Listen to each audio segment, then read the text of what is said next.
Muita paz, meus queridos irmãos, sejam bem-vindos ao nosso canal Fernando Eduardo Oficial. Curta, se inscreva e compartilhe para que essa mensagem possa alcançar e possa te motivar.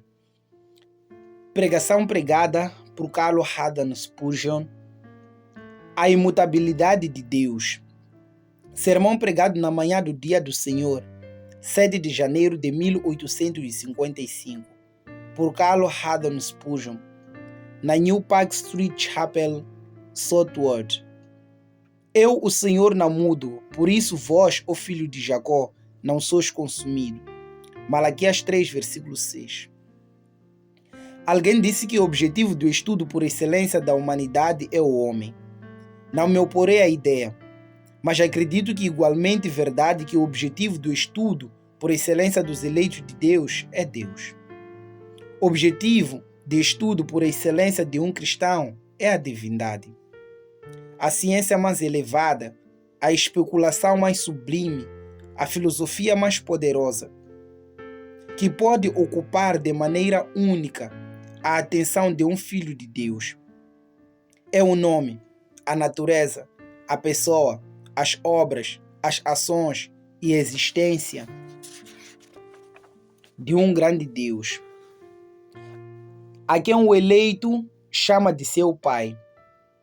Nada aperfeiçoa tanto a mente como a contemplação do ser de Deus. Esse é um assunto tão vasto que todos os nossos pensamentos se perdem na sua imensidão tão profundo que o nosso orgulho se afoga no seu íntimo. Em alguns assuntos pode navegar e dominar. Nele sentimos uma espécie de contentamento próprio e prosseguimos em nosso caminho com o seguinte pensamento: vejam, sou um sábio. Mas quando chegamos a esta ciência mestra, descobrimos que nossa linha de prumo não pode sondar a profundidade e que o nosso olho de águia não pode ver a sua altura. Então abandonamos o pensamento de que o homem vaidoso pode ser sábio para entender que na verdade ele é como um filhote de um burro selvagem que exclama solenemente: nasci ontem e nada sei. Nenhum tema de contemplação humilhará mais a mente do que o pensamento sobre Deus. Seremos obrigados a admitir: grande Deus, quão infinito és tu, que vermes inúteis somos nós. Mas ao mesmo tempo que esse tema humilha a mente, ele a expande do que a do homem que simplesmente se arracha sobre este pequeno globo. Ele pode ser um naturalista, se gabando da sua capacidade de dissecar um besouro, de compreender a anatomia de uma mosca, ou de catalogar insectos e animais em classe com nomes quase impronunciáveis. Ou talvez ele pode ser um geólogo capaz de falar do megatério, do plesiosauro e de todos os tipos de animais extintos. Pode imaginar que a sua ciência, seja ela qual for, megatério, cujo nome significa besta gigante, plesiosauro foi um dos primeiros fósseis de répteis marinhos. Enobrece e esplende a sua mente. Ouso dizer que isso é possível. Porém, o estudo mais excelente para expandir a alma e a ciência de Cristo é de crucificado. Assim como o conhecimento de Deus na glória Trindade, nada vai expandir tanto o intelecto, nada vai engrandecer tanto toda a alma do homem como uma investigação devota, séria e contínua do grande tema da deidade. Além de humilhar e expandir, esse assunto é eminentemente consolador.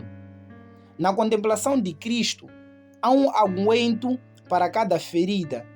Na meditação sobre o Pai, há um alívio para cada tristeza. E na influência do Espírito Santo, há um bálsamo para cada dor. Você quer se livrar das suas tristezas? Deseja afogar suas preocupações? Então vá e mergulhe no profundíssimo mar da deidade. Deixe-se envolver em sua imensidão e você sairá renovado e revigorado, como de uma poltrona de descanso. Não conheço nada que possa consolar a alma, aliviar o sofrimento e a dor, bem como ceder, dar paz em tempos de provação, como uma meditação piedosa sobre o ser de Deus. Convido vocês nesta manhã para meditar nesse tema. O apresentaremos da seguinte maneira: a imutabilidade do glorioso Yahweh.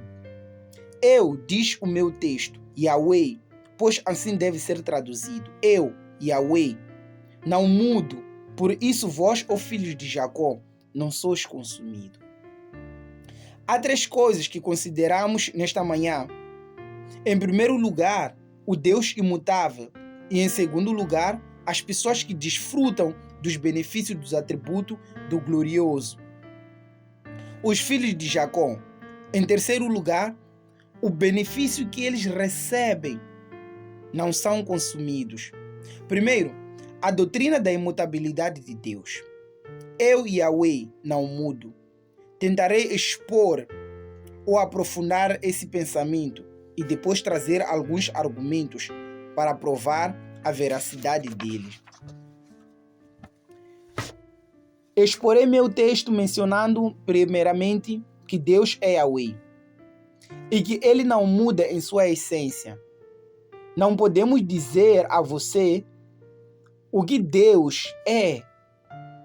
Não sabemos de que substância é esse a quem chamamos de Deus. Ele é uma existência, é um ser, mas não sabemos exatamente o que ele é. Entretanto, o que quer que ele seja, nós chamamos de sua essência. E essa essência nunca muda. A substância das coisas mortais sempre muda. As montanhas, com as suas coroas brancas de neve, perdem seus velhos diademas no verão, os quais se desfazem em rios a correr, enquanto as nuvens tempestade lhes dão outra coroação. O oceano, com as suas poderosas marés, perde a sua água quando os raios do sol beijam as ondas e a arrebatam como vapores para o céu. Até o próprio sol precisa de um combustível da mão do infinito, todo-poderoso, para reabastecer as folhas sempre em chamas. Todas as criaturas mudam, o homem, especialmente no que diz respeito ao seu corpo. Está constantemente em transformação. Muito provavelmente, não há uma única partícula no meu corpo que esteja nele há alguns anos. Minha estrutura foi desgastada pela atividade e os seus átomos foram removidos pela fricção. Contudo, novas partículas de matéria foram se acumulando constantemente no meu corpo. E assim a estrutura foi sendo refeita. No entanto, a sua substância foi alterada. O material do qual esse mundo é feito está em constante mudança. Como acontece com um rio, as águas estão fluindo e as outras vêm logo atrás, mantendo o fluxo do rio, mas sempre mudando os seus elementos. Porém, Deus é perpetuamente o mesmo. Ele não é composto de qualquer substância ou matéria, mas é espírito, espírito puro, essencial e étero. Portanto, ele é imutável. Ele permanece eternamente o mesmo. Não há rugas na sua testa eterna. Nenhuma era o paralisou. Nenhum ano marcou com lembranças passageiras. Ele vê as eras passarem, mas com ele está sempre o agora. Ele é o grande eu sou, o grande imutável. Lembrem-se, a essência dele não sofreu nenhuma mudança quando assumiu a humanidade. Quando Cristo se cingiu com barro mortal, a essência da sua divindade não mudou. A carne não se tornou Deus. E nem Deus se tornou carne por uma verdadeira mudança da sua natureza. As duas naturezas estão unidas em uma união hipostática, mas a divindade continuava a ser a mesma. Ele permaneceu o mesmo quando era um bebê na manjedoura, como quando ele esticava as cortinas do céu. Aquele Deus que estava pendurado na cruz e cujo sangue escorria, formando um rio vermelho, era o mesmo Deus que segura o mundo sobre os seus ombros eternos e tem em suas mãos as chaves da morte e do inferno. Ele nunca mudou em sua essência, nem mesmo quando encarnou. Ele permanece para sempre, eternamente o único Deus imutável, o Pai das luzes, em que não há mudança e nem sombra de variação. 2. Ele não muda em seus atributos. Qualquer um dos atributos de Deus era no passado como é agora, e de cada um deles podemos cantar. Como era no princípio, agora e sempre. Amém. Ele era poderoso. Ele era o Deus poderoso quando ordenou que o mundo saísse do ventre da não existência. Ele era o Deus onipotente quando empilhou as montanhas e escavou a terra para formar os abismos. Ele era poderoso naquele tempo. Seu braço não foi paralisado, mas permanece com o mesmo poder grandioso. A seiva do seu vigor não seca e a força de sua alma permanece a mesma para sempre. Será que ele era sábio quando formou esse planeta poderoso? Quando lançou os alicerces do universo? Ele tinha sabedoria quando planejou o caminho da nossa salvação e quando, desde toda a eternidade, traçou os seus planos extraordinários? Sim, e agora ele permanece tão sábio como sempre foi. Ele não possui menos capacidade ou menos conhecimento. Os seus olhos veem todas as coisas, não estão obscurecidos. Os seus ouvidos, que ouvem todos os clamores, suspiros e gemidos do seu povo, não se tornaram insensíveis devido aos anos através dos quais ouviu as suas orações. Ele permanece inalterável em sua sabedoria. Ele sabe tanto agora como sempre, nem mais nem menos. Deus possui a mesma capacidade ilimitada e a persistência infinita. Deus permanece inalterado, bendito seja o seu nome. Quando a sua justiça, ele era justo e santo no passo e é justo e santo agora. O Senhor permanece inalterado na sua verdade, bondade e generosidade. Ele não se tornou um tirano todo-poderoso, enquanto outrora foi um pai todo-poderoso. Mas o amor poderoso permanece como uma rocha de granito, inamovível pelos furacões da nossa iniquidade. Além disso, bendito seja o seu amado nome. Ele é inalterável em seu amor. Quando escreveu o pacto pela primeira vez, quão cheio estava o seu coração de amor pelo seu povo. Ele sabia que o seu filho tinha que morrer para confirmar os artigos desse pacto. Ele sabia muito bem que deveria tirar o seu filho amado de seu seio e enviá-lo à terra para sangrar e morrer. Ele não hesitou em assinar esse pacto poderoso, nem evitou o seu cumprimento. Ele ama tanto agora como amava no passado. E mesmo que os sóis deixem de brilhar e a luz das luas enfraqueça, ele continuará a amar para sempre e por toda a eternidade. Pegue qualquer atributo de Deus e eu escreverei sobre ele sempre idem, sempre o mesmo. Tomem qualquer coisa que possam dizer de Deus agora, e isso poderia ser dito não só no passado longínquo, mas também no futuro brilhante. Isso permanecerá sempre o mesmo. Eu, Yahweh, não mudo. Terceiro, também nesse caso, Deus não muda em seus planos. Um homem começou a construir, mas não foi capaz de terminar, e por isso mudou seu plano. Como todo homem sábio faria em tal caso, então edificou sobre um alicerce menor e recomeçou. Mas isso poderia ser dito sobre Deus? Poderia ser dito que ele começou a construir, mas não foi capaz de terminar?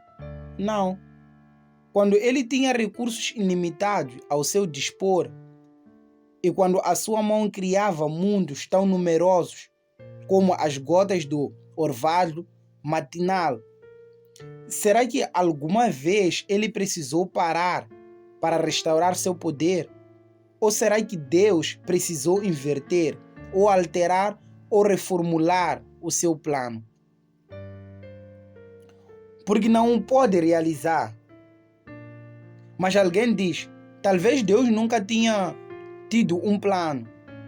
Então você acha que Deus é mais um tolo que você? Você trabalharia sem ter um plano? Não.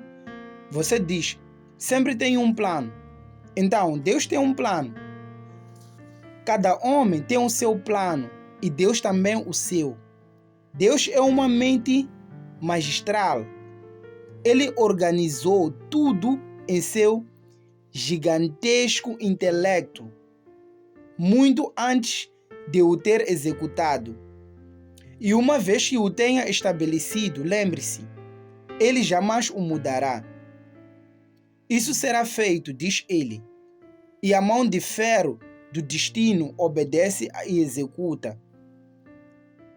Este é o meu propósito, e ele o estabelece de maneira que nem a terra e nem o inferno podem alterar. Este é o meu decreto, diz ele. Promulgai os anjos, rasgai-o da porta do céu.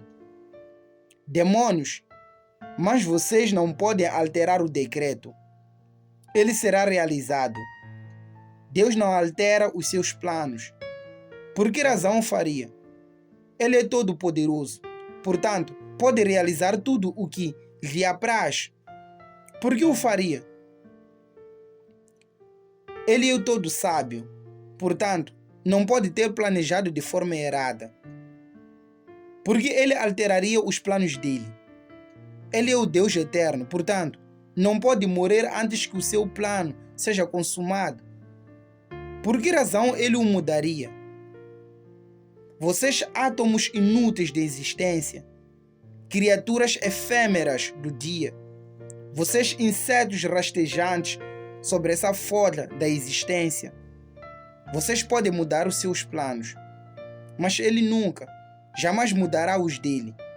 Então, ele me disse que o seu plano é salvar-me.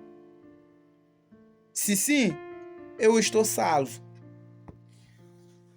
O meu nome da palma da sua mão, a eternidade não irá apagar.